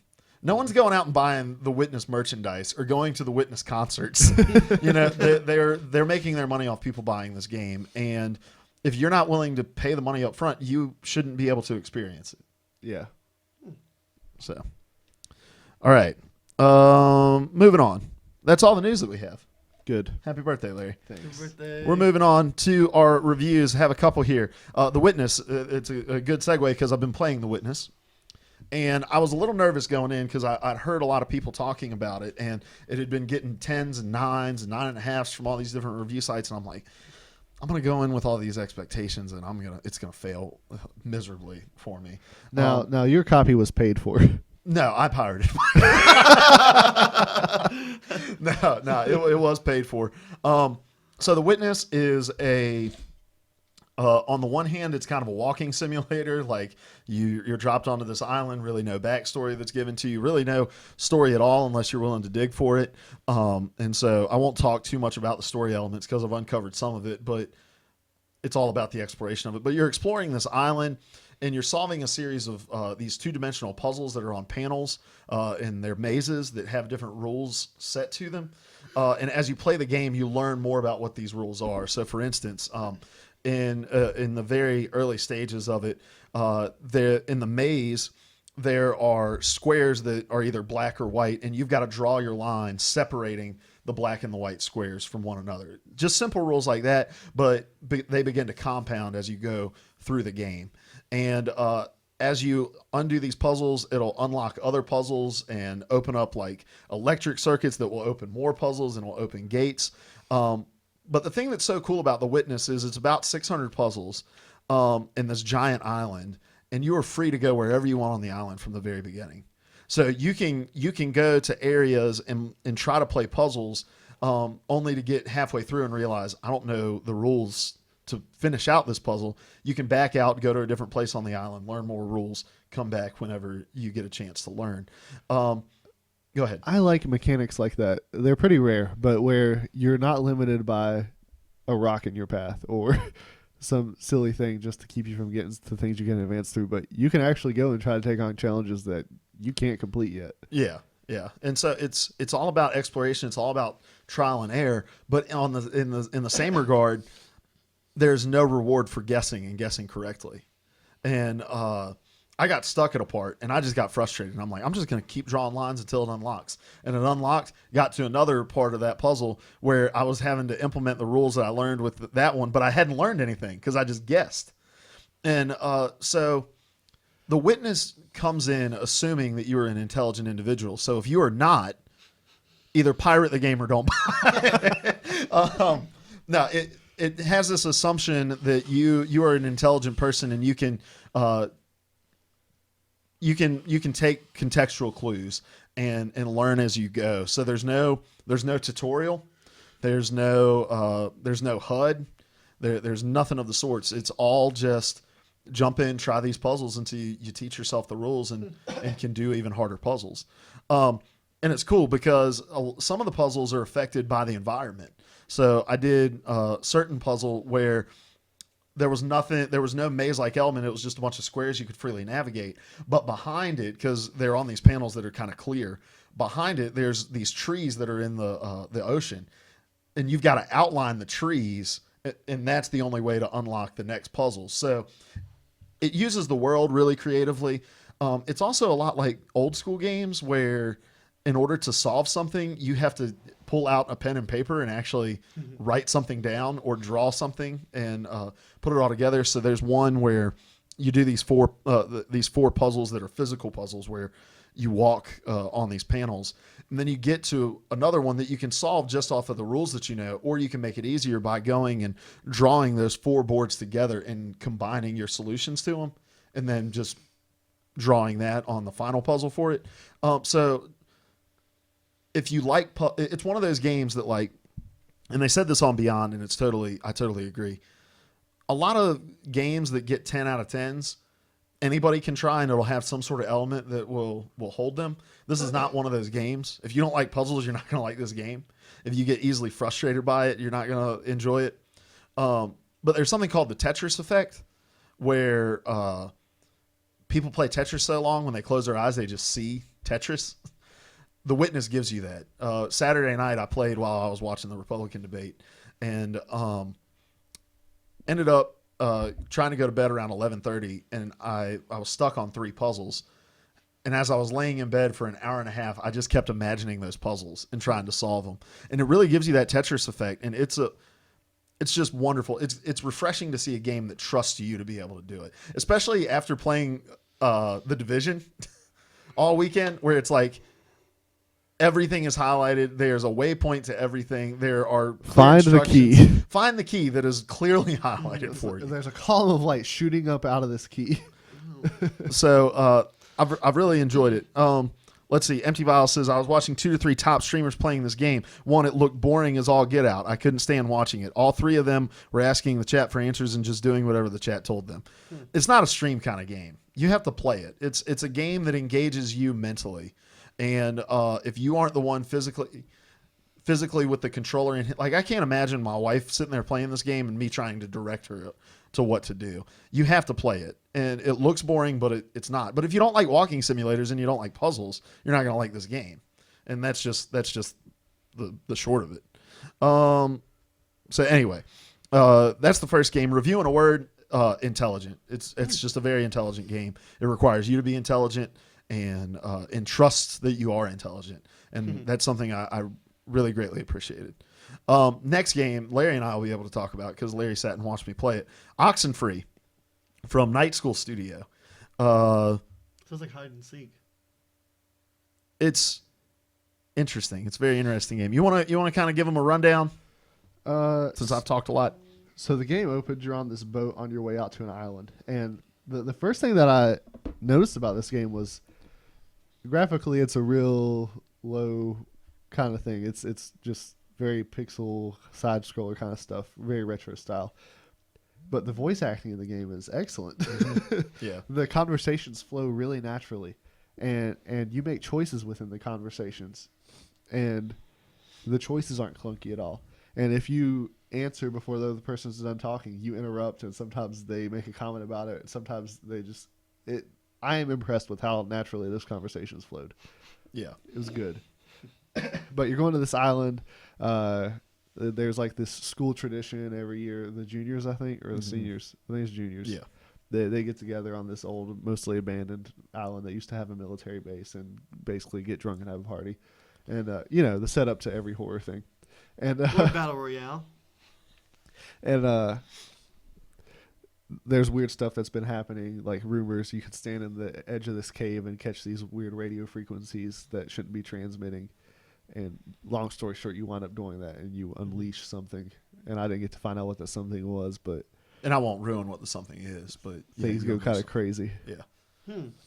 So you're playing as these teenagers, and the dialogue of the game really captures the angst of those years. And the characters are kind of annoying, but kind of endearing at the same time. And they're annoying in the way that real teenagers are annoying. Yeah. That's real, yes. It's like I see the potential of your personality, but we have to get beyond just the angst of being a teenager, and it's captured just so perfectly. I immediately decided I was just going to be a jerk to everybody in my playthrough, and I won't spoil how that playthrough went, but a lot similar to a Telltale game, but different in the sense of there's different ways that they can end. Your dialogue choices affect your relationships with everybody. Are they like? Do you say exactly what the dialogue box says? No. See, that's the thing. But there was never a time I picked a dialogue choice and it said something that I was like, okay, that's not what I meant. Fallout, man. Yeah. Oh, You're like, you choose the option of no, and he's like, don't you ever do that? I'll rip your head off, and like craziness. I'm like, I just want to say no. Yeah. It's absurd. But it's a lot like Fallout or a Telltale game in the sense of, like, your Y response is a certain personality kind, your X response is a certain personality kind, your B response, like where you've got the aggressive, you've got the kind of positive response or the empathetic response or whatever. And so Luke just mashed the mean response every time. I interrupted everybody. He mashed the mean response and he mashed it early.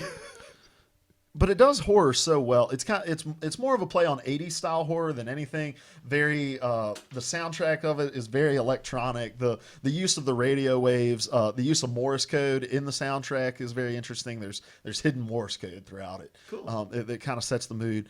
Just the angst of the characters, all of the kind of tropey different things where like you've got this stepbrother that's just recently moved in and you're trying to kind of establish the boundaries and figure out what that relationship is. You've got your best friend who's of the opposite sex trying to get with another girl that's on the trip. And so it kind of plays up on all those tropes, but in a really creative, and I would say the dialogue is much more realistic than any 80s horror movie I've ever seen. Yeah. It had the tropes, but not to the point of being cheesy. Yeah. In that way, it reminds me of Until Dawn. Yeah. And they even did it a little better than Until Dawn, I think. MP Biles asked if I knew Morse code. No, I don't. And but I read about the Morse code being in there, and I want to go back and read what the Morse code says to you. But again, like it's all about this military base, this abandoned military base, and you're trying to figure out what happened to it, and it's just horror done very creatively. You have this like 2D side scroller thing, and the art style is really interesting. But it still somehow created jump scares within it. Which is real crazy for that art style. Yeah. And it really plays up on time, like issues with time. There's some time travel stuff where you'll get caught in these loops, and the game tries to make you think that it's sort of like a puzzle that you're trying to solve, but it really isn't. They're kind of just pre-scripted that you go through the loop X amount of times before things happen, but it gets you questioning what's reality and what isn't reality. And that carries out throughout the entire game, where even at the end, you're kind of unsure of what happened, but not in that, I'm confused and that kind of left a bad taste in my mouth, but in that a week later, I'm still thinking about it kind of way. So it's like $20 or $15 on the Xbox store, and I would highly recommend it. Even you, Larry, like you only got to see about 4 hours of gameplay. There's another 5 after that, and a lot of interesting things that happen during it. There are several puzzles in it that you do have to solve, but it's definitely worth it. My review in a word, I didn't think about this. I would say natural, very natural dialogue, natural relationship and character development within it. It's good. I enjoyed it a lot. So, Empty Vial says it gives you that Inception feeling where you don't know if he was still trapped and the top is spinning forever or if he's out and the top will fall down. And that is kind of how you get left of just like, I don't know what happened, but I want to know what happened, and I'm going to try to think through it. I haven't deleted it off my Xbox yet. I'm probably going to try to go back and play through it again. So, Now, are we in consensus that the top was not his totem? It was his wedding ring? Mm-hmm. yeah. Okay. Absolutely. I mean, it was his wife's because it was in the box or the safe. All right. Let's move on to everybody's favorite segment, the random question of the week. Happy birthday, Larry. Thank you. Larry. All right. Thank you for your professional transitions. For those of you that were not here last week, the random question of the week is now a rotation of questions. I asked last week's question this week. It's Diz's turn. Woo! Diz, I'm handing it over. Bring it up. I like my wording. All right. I feel that video games do an exceptional job at making these dynamic characters. They have these personalities that we can reflect upon, that we can like see ourselves in, and usually this kind of character is saved for the protagonist. But my question to you is that has there been a villain in a video game or a video game series that you have either empathized with or rather just liked more than the hero? The North Koreans in the original Homefront. There we go. You got it. And we're on a list. This is not the week to make that joke. I'm a hero at heart, and so when I play Fallout or any of those kind of games where you can kind of make your decisions, I'm never the anti-hero type. Mm-hmm. I always want to do what's right and try to benefit society and make the decisions that I think are best for the overall good. And so with that in mind, I've really struggled with this question, because I always have a really hard time identifying with the villain. So yeah, that's. But has there been one that's been more dynamic? That's been more dynamic than the lead character? I don't know. You have an answer, Larry? Let me think. Look, I have thought about this, and I'm kind of the same way, dude. Gosh. Like, I never relate to the villains. I am lawful good through and through. Like, even the evil that I do in my life, 9 times out of 10 is out of that going to the extreme. Like, All right, well, I get furious at people and do mean things because they've committed some injustice. then let's get rid of the empathize and just say who's been the coolest villain. Now I'm thinking though, because the closest that I've ever come to relating to a villain was actually in an RPG, that Jedi Knight, Jedi Academy 2 game. Now, spoiler alert, this game's been out for like a decade. So Oh my gosh, I was if going to you're start still playing looking it this through week. that you enter the Jedi Academy with another student who is just awful. He's terrible. He's a terrible Jedi. You're constantly cleaning up his messes. He sucks. But you help him through, and you guys both wind up becoming Jedi Knights. And every time you cross paths and help each other out. And then at the end of the game, he goes dark side and betrays you. And you have to fight him, toward the end of the game. And once you defeat him, you have to decide, am I going to show him mercy or am I going to put him down so he can't be a bother to me anymore? And I actually saved the game at that point because there was that part of me that wanted to go good, but then there was that part of me that hated this guy, so I went ahead and killed him. And that game was awesome because it changes the entire next level of the game and changes the ending of the game altogether. So I proceeded to decide that I was greater than the Sith and the Jedi and kill all of them and take over everything. So that's the lawful good of you. I have everything under control now.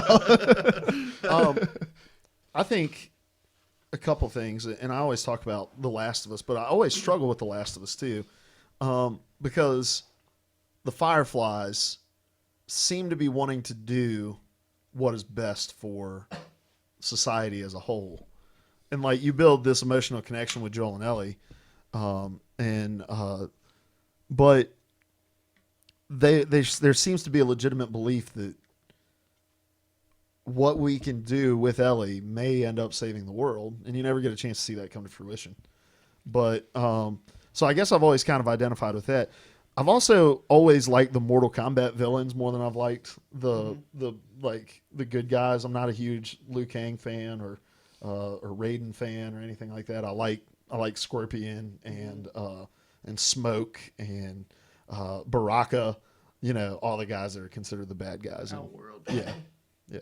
So those would be my two answers. Excellent.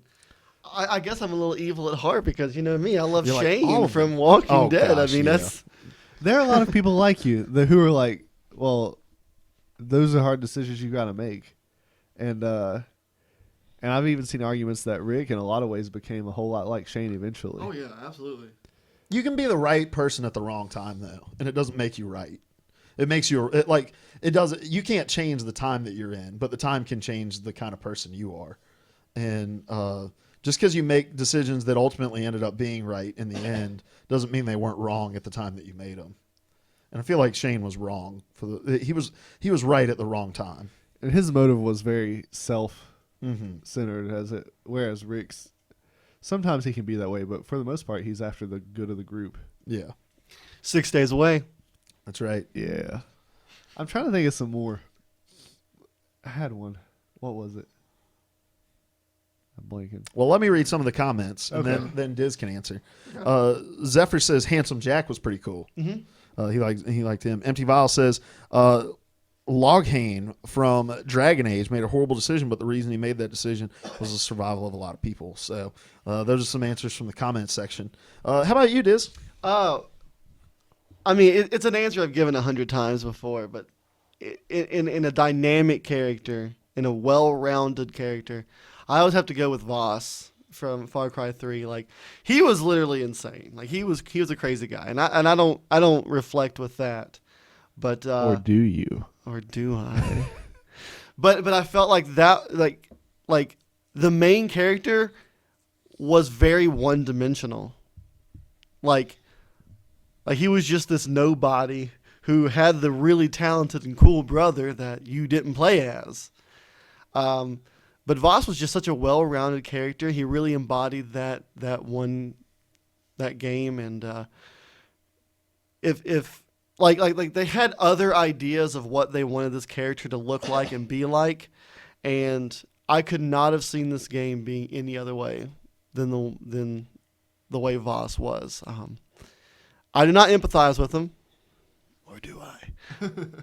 But he was just such an amazing character. Like, so, like I always looked forward to having a conversation with him in that game. It was brilliant. I've got two non-game things. Mhm.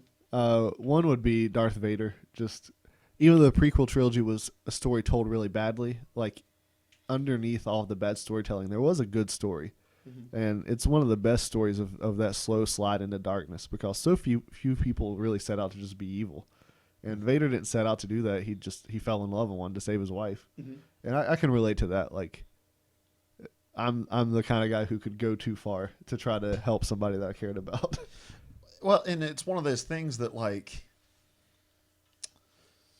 he was told for so long that this thing that is ultimately good was bad, that when he finally found his way into it, he tried to suppress it, and when he couldn't, it just boiled up. Like, he was told all of his life, you can't love. Love is not a part of what being a Jedi is. And then when he finally got the opportunity to love, he tried to suppress it because I'm not supposed to be this way. And then when he let it flow, he just let it flow. And it kind of reminds me of, you know, us being all people from the church, and like kids being raised to like sex is bad, stay away from sex. And then the moment like you get married and it's okay, like, to do this, you still have to fight through those conscious feelings of like, there feels to be something awry within what we're doing. Like, and Vader didn't know Anakin didn't know how to supplement, like, I mean, how to reconcile, like, this is something that is good that's happening to me, but I've always been told it's bad.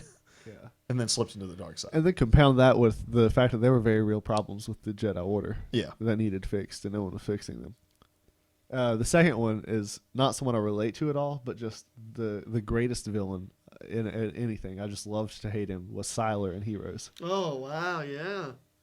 that guy was crazy, and you just didn't know what he was going to do next. You don't know whose head he was going to slice open next. That's a good choice, man. What a Good psychopath. choice. Yeah. All right. Awesome. Well, that does it for Larry's birthday episode. Happy birthday, Larry. We'll stick Thanks. around for the after party lounge on our Twitch channel, but that's it for the audio portion. Let's go around the circle, starting with the birthday boy. I'm Larry. It's my birthday. I'm 27, not 30. 30. I am on Twitter at LairHuntsZombies, LARHUNTS Zombies. I'm probably going to start my stream back up this week. Lair Hunts Evil. It's where I play through horror games, and you get to watch. Sometimes it's entertaining, and they scare me, and sometimes it's entertaining because I'm 'Cause just it's really Goosebumps. entertaining. I'm a great guy. Well, give me views, please. And if you're not there, I'll just hang out with Milky. Not Milky, Empty Vials. No, I guess I probably just ruined our bromance. Oh, man. Listen, I call my wife the wrong name sometimes, Empty Vials. So Yeah, mostly. At least that one's okay. Anyway, that's on the Player 3 Podcast Twitch, which if you don't know where that's at, I don't know what's wrong with you because it's right here. It's right here. All right. I don't do much, Generally. but I do have an Xbox account, Granny Hand Grenade, GRANYHANGRENADE. We're missing 2 letters there because it didn't fit. Didn't fit. Didn't fit. It's a great name, though. All right. You made it up. I'm Luke Croft. You can find me on the PSN at Lodger Blackman and on Xbox at Download a Hoagie and on Twitter at TK from Antioch. We are the Player 3 Podcast over here on twitch.tv/Player 3 Podcast, youtube.com/Player 3 Podcast. Also follow us on Twitter there.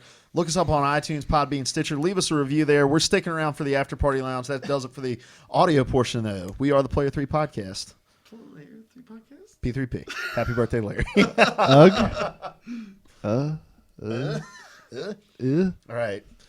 What's up? Welcome to the After Party Lounge. Milky has a question for us, and then I want us to talk about the Super Bowl a little bit as well. All right.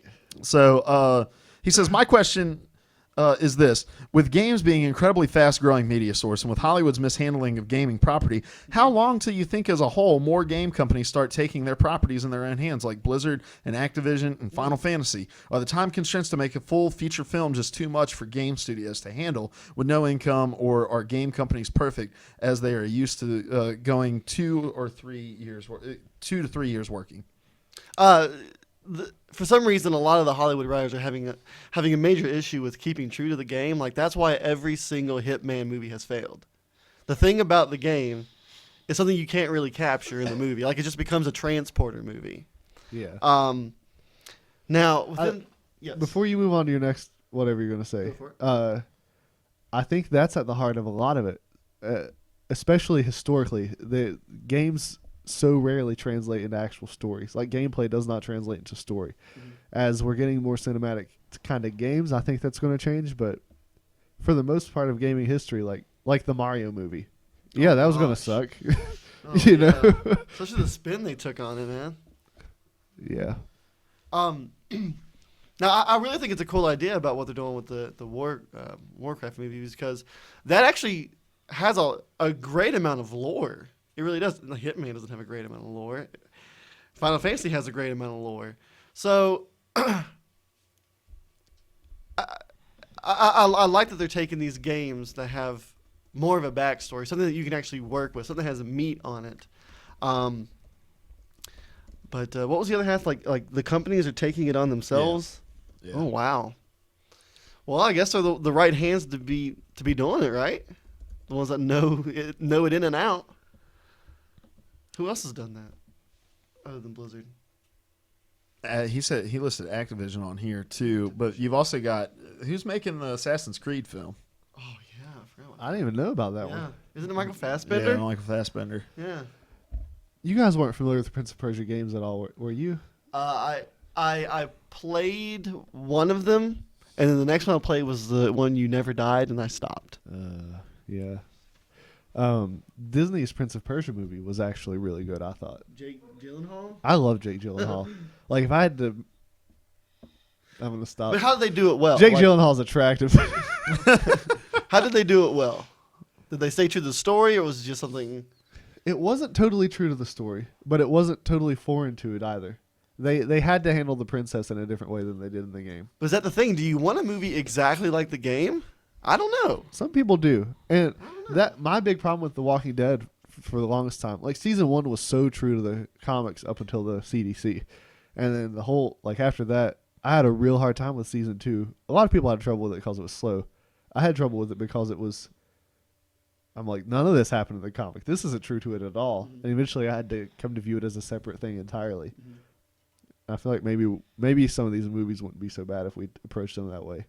But I'm also not the guy who does that without really wrestling through it.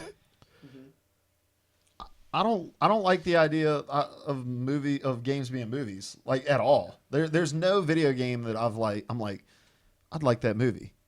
Like The Last of Us.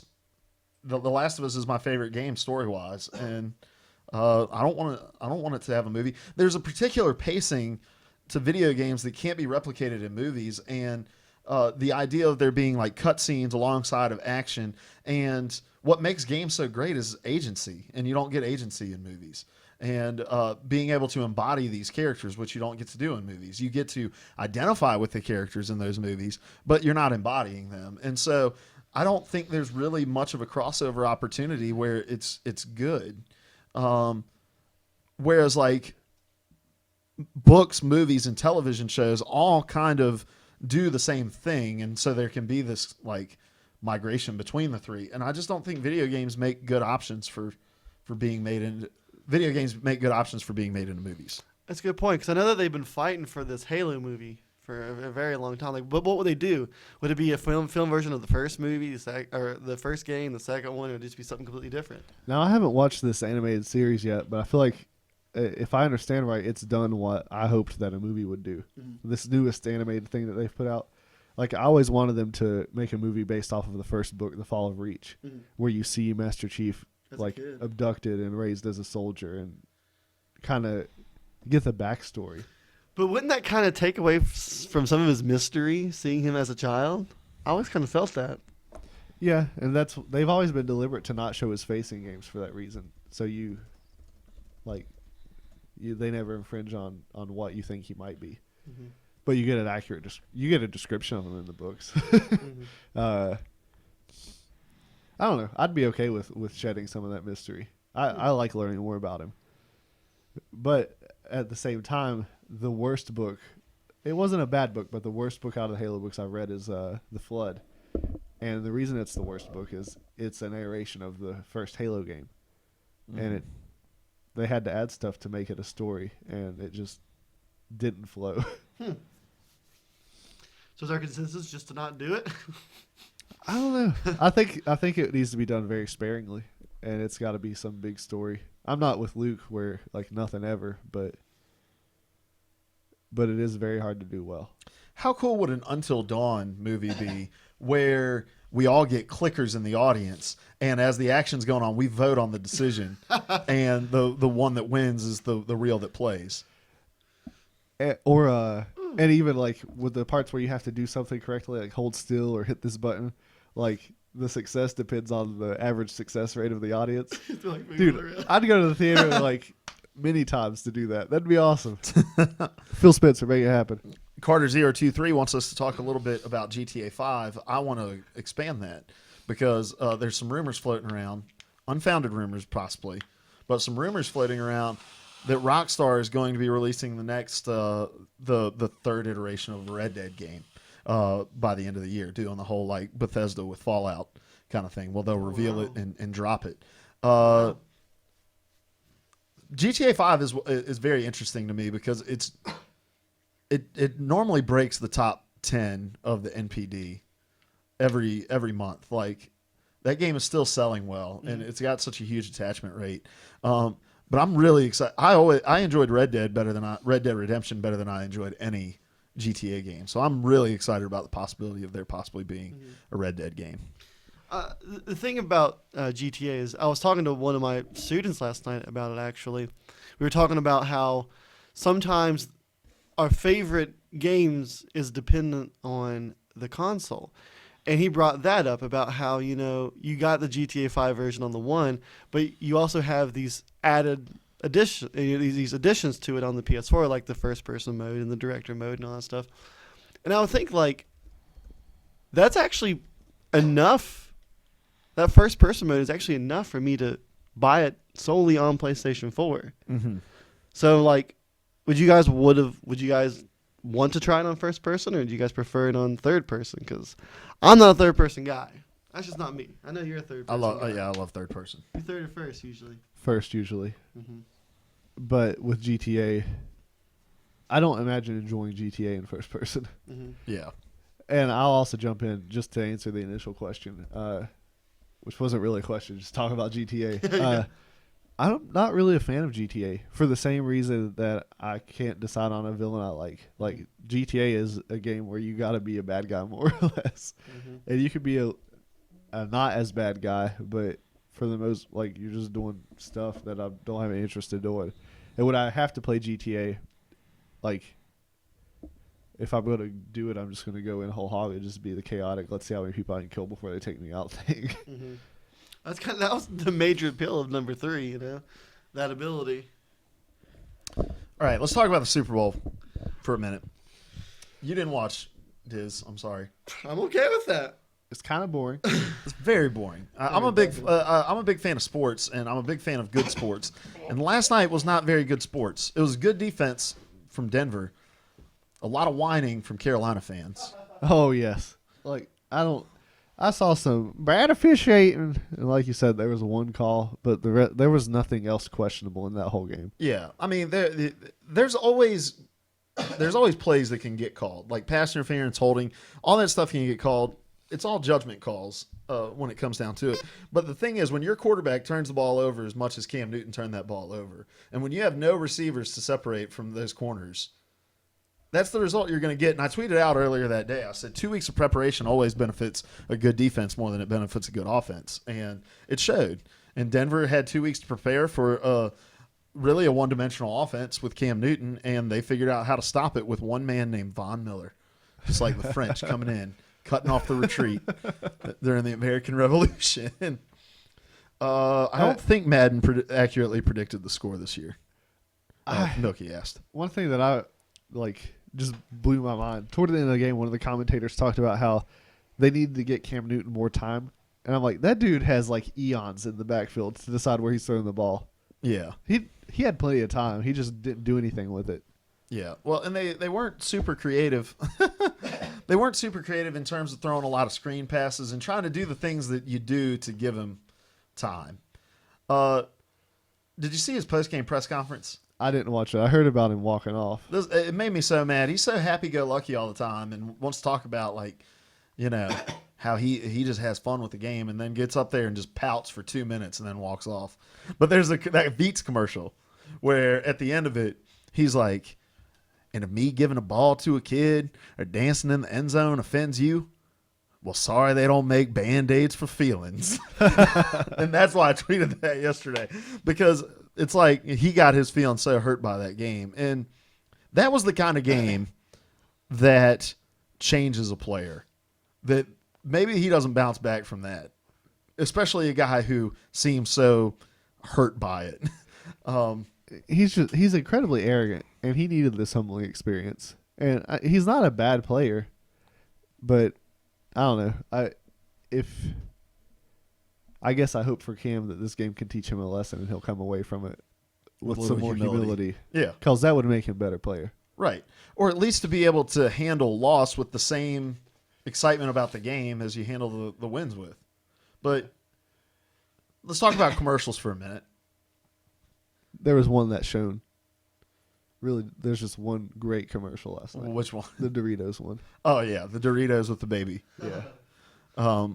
And also the very uncomfortable feeling that I got whilst watching the Super Bowl babies sing with Seal about their parents